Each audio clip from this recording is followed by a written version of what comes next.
Meile meeldib siin olla sellepärast, et Everaus on mõelnud absoluutselt kõige peale. Mina hindan seda privaatsust, mis see piirkond pakub. See koht on linnale lähedal. Meie väga meeldib. Oleme väga rahul.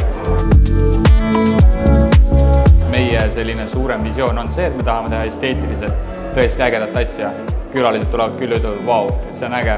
Siin on džakuusid, siin on jahutus, siin on maaküte. Ma arvan, üks olulisemaid asju, mis nendel majadel on targa kodusüsteem.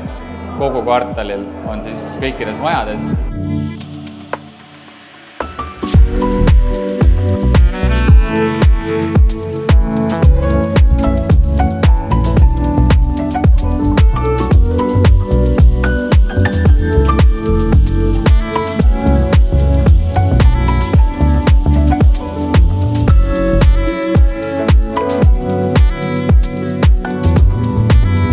Tundus väga eriline projekt ja väga erilise arhitektuuri ja kõikide oma lisadega, et see väga imponeeris, sobitus väga hästi meie perele, meie pere vajadustega.